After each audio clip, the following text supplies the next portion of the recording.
বৈষ্ণবের চরণ ধুলি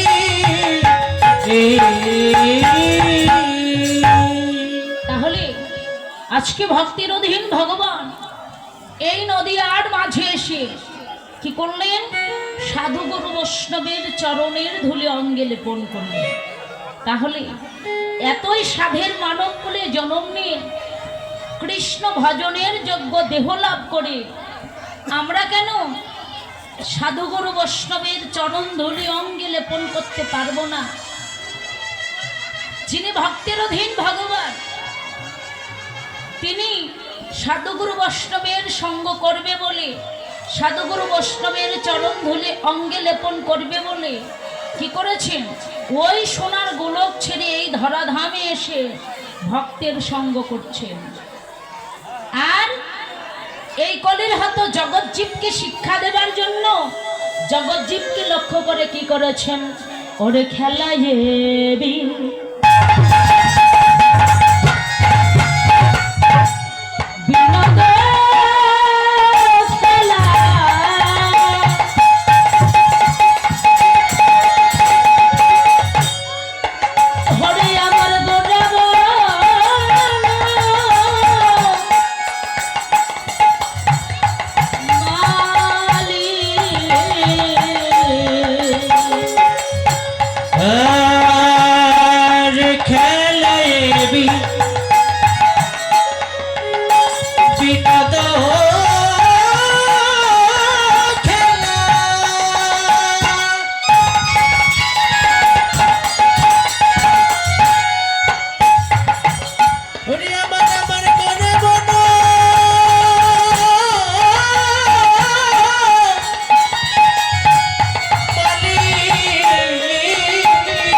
তুমি লাগি হারো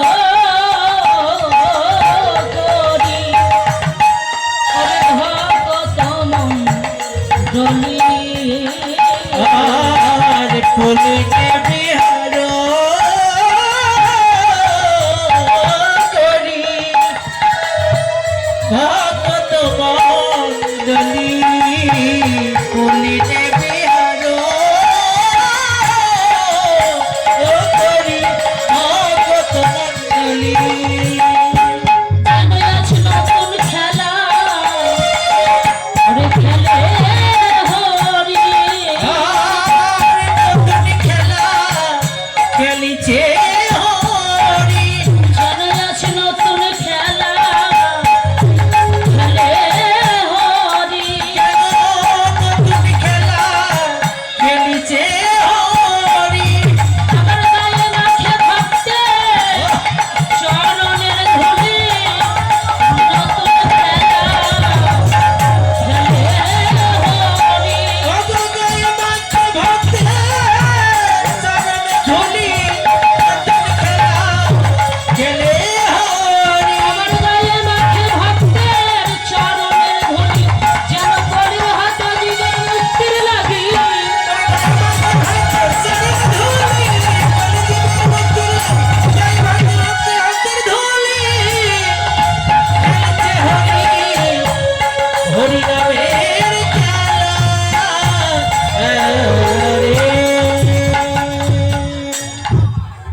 খেলায় বিনোদ খেলা।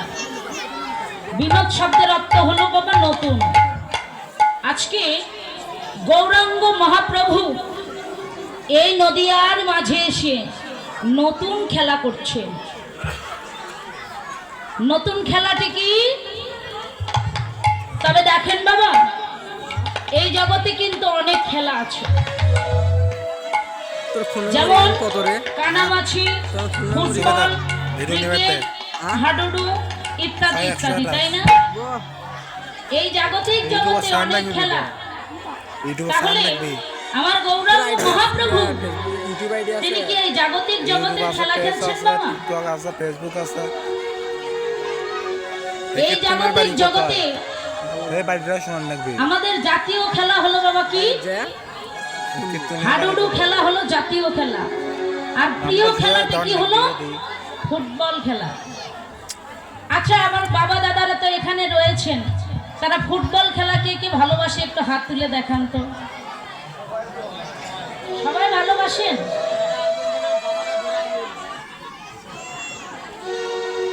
আচ্ছা, আমার দিদিমণিরা মাসিমণিরা ফুটবল খেলাকে ভালোবাসেন না? বাসেন?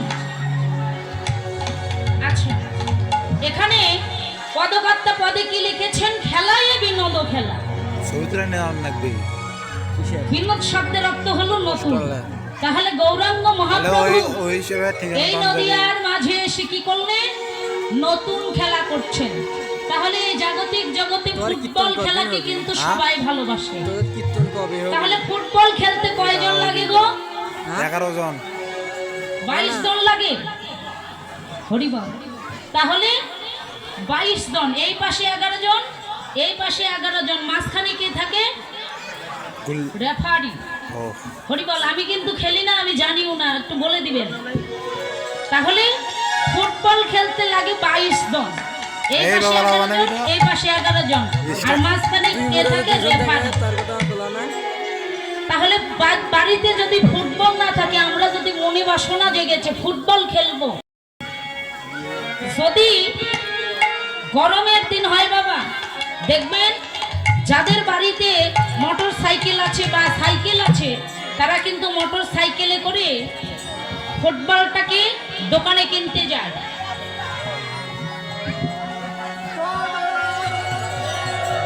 হরি হরি হরি।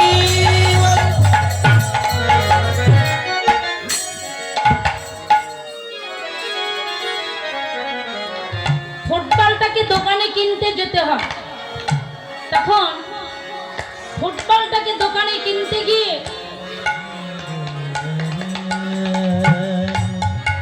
ওই ফুটবলটা কোথায় থাকে? দোকানের মাঝে ঝুলানো থাকে। যখন ওই ফুটবলটাকে কিনতে যায়, তখন কিন্তু দোকানের মাঝে ফুটবলটা ঝুলানো থাকে। ওই ফুটবলটা যখন 500 বা 1000, যেমনই জিনিস তেমনই তো দাম।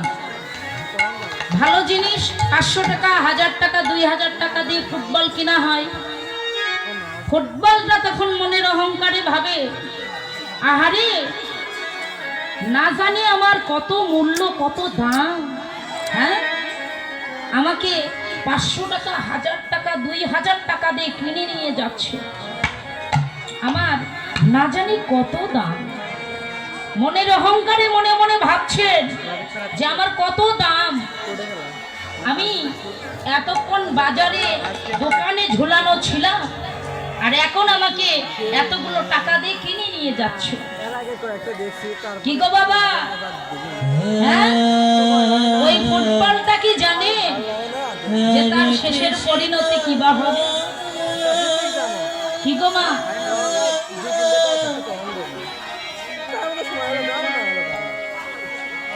তার শেষের পরিণতি যে কি বা হবে সেটা কিন্তু এখনো বুঝতে পারে না।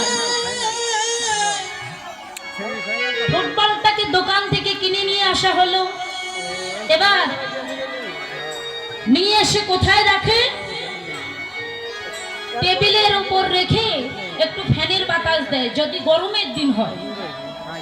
ফুটবলটা তখন মনে মনে ভাবছে, আমি এতক্ষণ দোকানে ঝুলানো ছিলাম, কিন্তু আমাকে এবার মোটর সাইকেলে করে নিয়ে এসে আবার ফ্যানের বাতাস দিচ্ছে। যখন ফুটবলটাকে খেলতে নিয়ে যাবে, তখন ফুটবলটাকে কি করে? মাঠের মাঝখানে রাখে। এই পাশ থেকে 11 জন, এই পাশ থেকে 11 জন, 22 জন মিলে ওই ফুটবলটাকে দেখছে।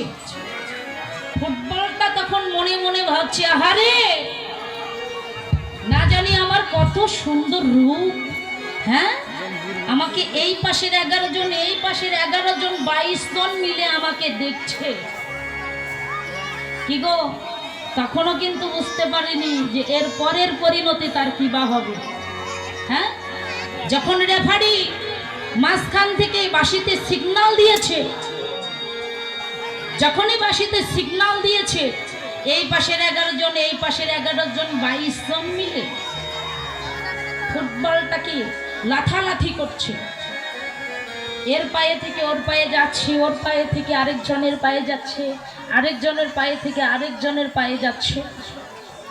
তখন ফুটবলটা মনে মনে কাঁপছে আর ভাবছে, আমি এতক্ষণ দোকানে ঝুলানো ছিলাম, আমি তো ভালোই ছিলাম, কিন্তু এখন আমাকে মাঠের মাঝখানে নিয়ে এসে 22 জন মিলে আমাকে লাফালাফি করছে। কি গো মায়েরা, এখানে কি আপনারা ভাবছেন আমি ফুটবলের কথা উপস্থাপন করলাম কেন?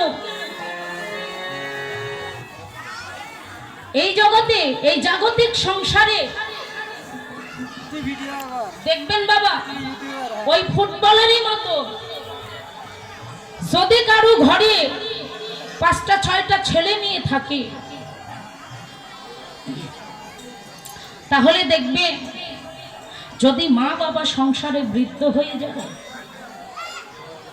কি গো, যদি মা বাবা সংসারে বৃদ্ধ হয়ে যায়, সংসারে টাকা পয়সা ইনকাম করতে পারে না, সংসারকে চালাইতে পারে না, বাজারে অনেক অনেক টাকা দিয়ে আলু বেগুন সিম পটল এগুলো বাজার সদা করতে পারে না, তখন দেখবে ওই সংসারের ভালোবাসা আর থাকে না,